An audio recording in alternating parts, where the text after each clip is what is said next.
আল্লাহ রাব্বুল আলামিন আমার সেজদা পাওয়ার হকদার আর কেউ না। আল্লাহ রাব্বুল আলামিন আমার বিধান দেওয়ার হকদার আর কেউ না। আল্লাহ পাক আমাকে বাঁচান আর কেউ বাঁচায় না। আল্লাহ পাক আমাকে খাওয়ান আর কেউ খাওয়ায় না। আল্লাহ আমার উপকার করেন আর কেউ করতে পারে না। যদি কোনো অকল্যাণ স্পর্শ করে সেটা আল্লাহর হুকুমে করে আর কেউ করতে পারে না। আল্লাহ ছাড়া কোনো ইলাহ নাই, কোনো মাবুদ নাই, কোনো বিধানও নাই।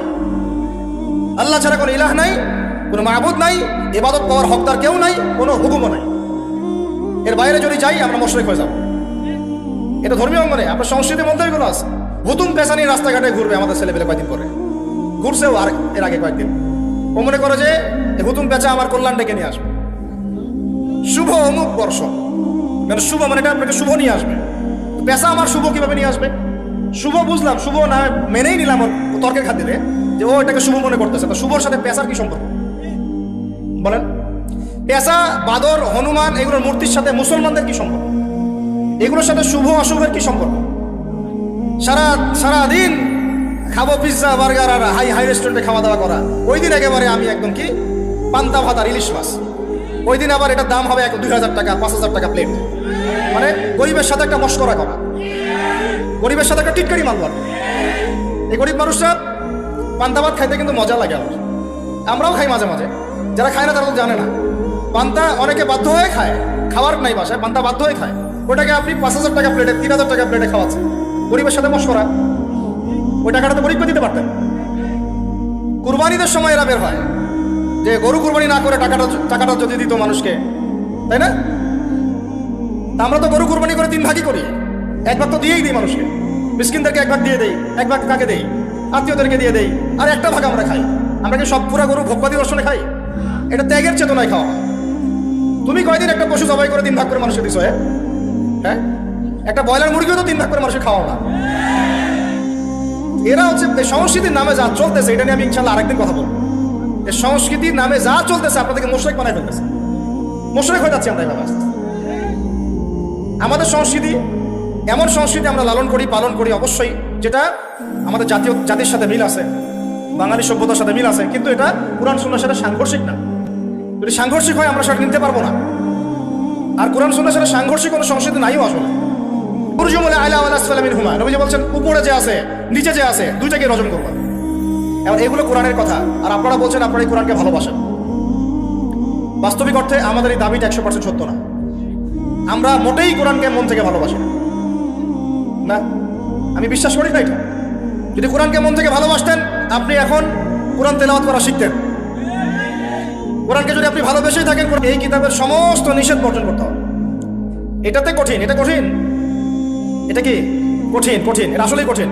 আমল করা সহজ। নামাজ আপনি চাইলে হয়তো এখন গিয়ে পড়তে পারবেন, সুদটা এখন ছাড়তে পারবেন না। ঘুষের টাকাটা ফেরত দেওয়া কঠিন, বোনের সম্পত্তি ফেরত দেওয়া কঠিন, পাপে কম দিয়েছেন, মানুষকে ঠকিয়েছেন, এটা ফেরত দেওয়া কঠিন। নিষেধ ছাড়া কঠিন। নিয়াত করি, পাক্কা নিয়াত করি, আল্লাহ পাক এই কিতাবের সমস্ত নিষেধ আমাকে ছাড়া তৌফিক দান করেন, আপনাদের সবাইকে ছাড়া তৌফিক দান। আমরা কোনো অবস্থায় শিরক করবো না ইনশাল্লাহ। আমরা বেদাতি আমল করবো না ইনশাল্লাহ। আমরা ইনশাল্লাহ হারাম খাবো না, জেনার ধার কাছেও যাবো না ইনশাল্লাহ। আমরা কোনো অবস্থায় বেপর্দায় চলবো, কোনো অবস্থায় আমাদের বোনরা যেন বেপর্দায় বাইরে না যায়। আমরা কোনো অবস্থায় বেপর্দায় চলবো না ইনশাল্লাহ। নারী পুরুষের ফ্রি মিক্সিং করবো না ইনশাল্লাহ। আমরা সুদ খাবো না, ঘুষ খাবো না, দুর্নীতি করবো না, মানুষকে ঠকাবো না, সৎ থাকবো, সত্যবাদী হবো, আল্লাহ জান্নাত দিবে ইনশাল্লাহ। বোনদের কথা চলে আসছে, আমি একটা খালি সতর্ক করে দেই মাঝখানে, পরে না হলে ভুলে যাবো। বোনদের কথা চলে আসছে, আমি একটা কথা বলতে চাচ্ছি, শোনেন। আচ্ছা, আমি দিনী ভাইদেরকেও বলতেছি আর বোনদেরকেও বলতেছি, আমাদের সমাজে একটা সমস্যা প্রকট আকার ধারণ করতেছে। এমনিতে একটু বসেন, মনোযোগ দেন, আমি খুব লম্বা করবো না ইনশাল্লাহ, আপনাদেরকে বিরক্ত করবো না। আমাদের সমাজে এমনিতেই শিরক ছিল, আছে না? ওই যে বলছি যে আবু জাহেলের যুগে শিরক ছিল, এই যুগে শিরক আছে। আবু জাহেলের যুগে রিবা ছিল, এই যুগে কি আছে? রিবা আছে। আবু জাহেলের যুগে জেনা ছিল, এই যুগে নাই জেনা। আবু জাহেলের যুগে গোত্রে গোত্রে মারামারি ছিল, এখন নাই। হানাহানি কাটাকাটি আছে না? আবু জাহেলের যুগে নারীর অবমাননা ছিল, এখন নাই। ওইটাই বলছিলাম যে আবু জাহেলের যুগ কিন্তু এখনো শেষ হয় নাই। আল্লাহ নবী সাল্লাল্লাহু আলাইহি ওয়াসাল্লাম সেটাকে, ওই নোংরা বৃক্ষটাকে উপরে ফেলে পবিত্র বৃক্ষ রোপণ করে দেখিয়েছিলেন। 1250 বছর এর উপরে ফল খেয়েছি আমরা। তারপরে বিগত এই যে 200-250 বছর থেকে অধঃপতন হতে হতে হতে হতে আজকে আমাদের এই অবস্থা হয়েছে। এখন সমাজের মধ্যে কিন্তু অনেক প্রবলেম আছে। আমি একটা আপনাদেরকে সতর্ক করতে চাই, সমাজের মধ্যে এমনিতেই শিরক আছে, এমনি সুদ আছে, এমনিতেই এখানে মাদকদ্রব্যের ব্যাপকতা আছে, মেয়েদের বেপরদামি আছে, ফ্রি মিক্সিং আছে, পর্নোগ্রাফি আছে, মাদক আছে, টিকটক, পাবজি, ফ্রি ফায়ারের সমস্যা আছে, যুবকদেরকে বিভিন্ন পলিটিক্যাল জায়গায় হানাহানি মারামারিতে লাগাই দেওয়া হচ্ছে, এই সমস্যাগুলো আছে না? এমনি হাজারটা সমস্যা আছে। এর মধ্যেও জেনা বেড়েছে, পরকীয়া বেড়েছে, পর্নোগ্রাফি বেড়েছে, সমকামিতা বেড়েছে, এরপর শুরু হয়েছে। কথা বুঝতে পারছেন?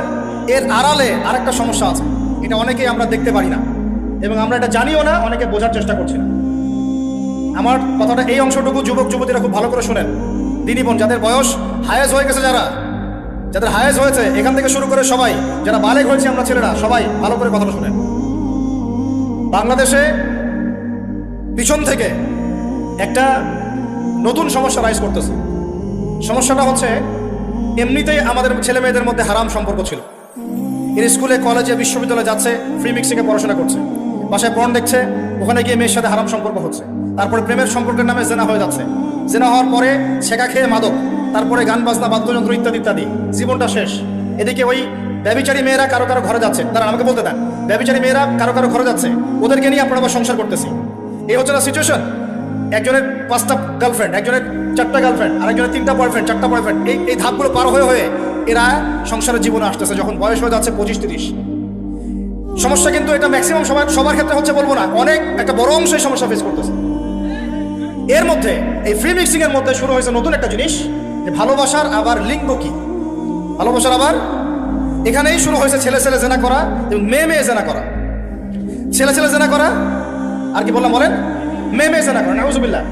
এটা কমে লুত, এর শাস্তি আসবে যদি আমরা তওবা করে ফিরে না আসি।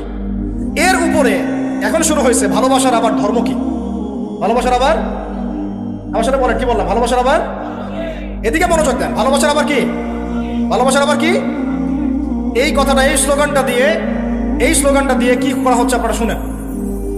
অমুসলিম ছেলে মুসলিম মেয়ের সাথে প্রেম করতেছে, অমুসলিম ছেলে মুসলিম মেয়ের সাথে প্রেম করতেছে, বলতেছে ভালোবাসার আবার ধর্ম কি, তুমি আমি একে অপরকে মহব্বত করি, ভালোবাসি, এর মধ্যে ধর্ম আসবে কেন?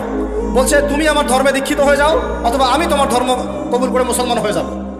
এই মিথ্যা কথাগুলো প্রলোভন দিয়ে এখানে ওখানে পার্কে নিয়ে গিয়ে, চটপটে ফুচকা খাওয়ায়, কফি শপে নিয়ে গিয়ে, এভাবে আস্তে আস্তে আস্তে আস্তে মেয়েদেরকে লাইনে নিয়ে আসতেছে। আনার পরে শোনেন, কথা আগে শুনেন, বুঝেন।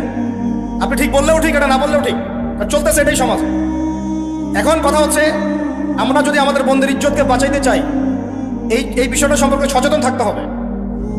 মেয়েদেরকে ফুসলিয়ে ফাসলিয়ে এভাবে প্রেমের জালে ফেলে শেষমেশ বেডে নিয়ে গিয়ে ধর্ষণ বা গণধর্ষণ করে মেয়ের ওই ওভারির মধ্যে ওদের বীর্যপাত করে দিয়ে ওই ছেলেটার কোনো খবর পাওয়া যায়, লাপাত্তা হয়ে যায়। কোনো কোনো ক্ষেত্রে টাকার বিনিময়ে মেয়েদেরকে পাচার করারও অভিযোগ পাওয়া গেছে, এবং এই কাজটার নাম তারা সংঘবদ্ধভাবে দিয়েছে, এর নাম নাকি লাভ জিহাদ, বলে নাউজুবিল্লাহ। এবং বীর দর্পে ফেসবুকে পোস্ট দিচ্ছে, আজকে অমুক মেয়ের এটা করলাম, আজকে তমুক মেয়ের এটা করলাম। ভিতর থেকে একটা চক্র কাজ করতেছে, এবং এই চক্রের কেউই মুসলিম না, এই চক্রের কেউই কিন্তু মুসলিম না। বাইরে আবার পরিচয় দিতে পারে যে আমি মুসলিম, আমার নাম অমুক, নাম পরিবর্তন করে মুসলিম মেয়েদেরকে ফুসলিয়ে ফাসলিয়ে এই জেনার ফাঁদে ফেলে ওর পিছনে কিছু টাকা খরচ করে, কিছু সময় দিয়ে ওকে প্রয়োজনে ঘুমের ওষুধ খাওয়ায়, প্রয়োজনে আবার জাদুটোনা করে, বান মারে, ওকে তাবিজ কবজ করে বিছনায় নিয়ে এসে ধর্ষণ বা গণধর্ষণ করে, ওই ভিডিওগুলো দিয়ে পরে ওকে ব্ল্যাকমেইল করে, পরে ওর কাছ থেকে টাকা খাওয়া শুরু করে, কোনো কোনো ক্ষেত্রে মেয়েদেরকে পাচারও করে দিচ্ছে। আমাদের মেয়েদেরকে বলতেছি, কোনো অবস্থাতেই কোনো মুসলমান ছেলের সাথে কোনো অবৈধ সম্পর্কে যাবেন না। আর অমুসলিম হলে তো কোনো কথাই নাই। অমুসলিমের সাথে আপনার কিসের প্রেমের সম্পর্ক? একটা চট দিয়ে দাঁত ফেলে দেওয়া দরকার মেয়ের। অমুসলিম ছেলের সাথে তোমার কিসের প্রেমের সম্পর্ক? পরে যখন এই ছেলেগুলো তোমাকে নিয়ে রেপ করে রাখবে, তখন তোমার আক্কেল হবে? তখন তোমাদের হুঁশ ফিরবে? তখন এসে আমাদের কাছে মেসেজ করতেছে, আমার এই সমস্যা হয়েছে, আমাকে এখন আমি কি করবো বলেন? আমাদের ওয়াইফদের কাছে মেসেজ করে, এরকম এরকম হয়েছে আমার সাথে, আমরা কি করবো বলেন? তো তোমাকে কে যাইতে বলছো এই ছেলের কাছে? তুমি তোমার ইজ্জত ওখানে, তুমি তোমার পায়জামা কিভাবে খুললা সেখানে? আর কিভাবে বলবো বলেন? তুমি একজন মুসলিম ঘরের মেয়ে, তোমার ইজ্জতের দাম নাই, তোমার সম্মানের দাম নাই, তোমার ইজ্জত আবরুর দাম নাই। তুমি কেমন করে নগ্ন হয়ে বাইরে ঘুরতে পারো? তুমি কেমন করে একটা অমুসলিম ছেলের সাথে প্রেমের সম্পর্ক করতে পারো? কিভাবে তুমি একটা অমুসলিম ছেলের সাথে বেড়ে যেতে পারো? তার সামনে তোমার পায়জামা কেমন করে খুলতে পারো তুমি? আমার ল্যাঙ্গুয়েজ আপনি রাগ করেন না, আমি খুবই ফেড আপ এদের উপরে। একটা মেয়ে একটা মুসলিম ছেলের কাছেই তো যাইতে পারবে না অবৈধভাবে। যাইতে হইলে তোমার শর্ত 3টা, বিয়ে করতে হবে, বালেগ হইতে হবে, সাক্ষী থাকতে হবে, মোহর দিতে হবে, তারপর যাইতে পারবে। তোমাদের এত কুরকুরি কেন? তোমাদের এত কেন কুরকুরি? মুসলিম তো মুসলিম করতে করতে এখন অমুসলিমদের সাথে প্রেম করা শুরু করছো।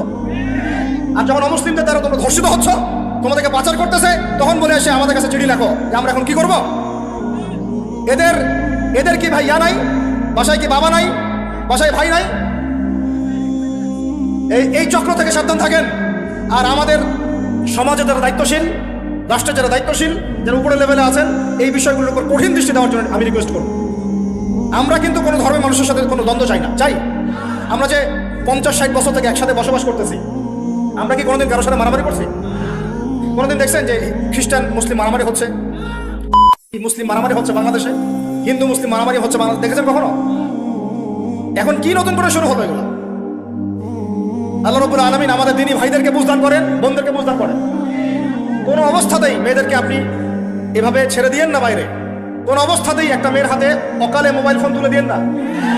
কোথায় যাচ্ছে খোঁজ রাখেন, কার সাথে মিশছে খোঁজ রাখেন। একটা বাড়ির সম্মান নষ্ট হয়ে গেলে কখনো ফিরে আসে না। একটা মেয়েকে অপহরণ করেছিল রাজা দাহির, মুসলিম মেয়েকে। সেই ইজ্জতের বদলা নেওয়ার জন্যে 17 জন ঘোড়সাওয়ার নিয়ে, কতজন? মাত্র 17 জন ঘোড়সাওয়ার নিয়ে মোহাম্মদ বিন কাসিম এই সিন্ধুর রাজা দাহিরকে আক্রমণ করে ওই জায়গায় পরাজিত করেছিল। একটা মেয়েকে নিয়ে ঘটনা ঘটেছিল। আমাদের বোনের ইজ্জতের এত বড় দাম। একজন নারী, শোনেন, একজন নারী বনু কাইনুকার বাজারে গিয়েছিলেন তার প্রয়োজনে, তার শ্লীলতাহানি করেছে, তার সতর খুলে দিয়েছিল। এটা দেখে একজন মুসলিম ভাই সেখানে থাকতে না পারে ওই ইহুদির গর্দান নামিয়ে দেয়। এই ইস্যুকে কেন্দ্র করে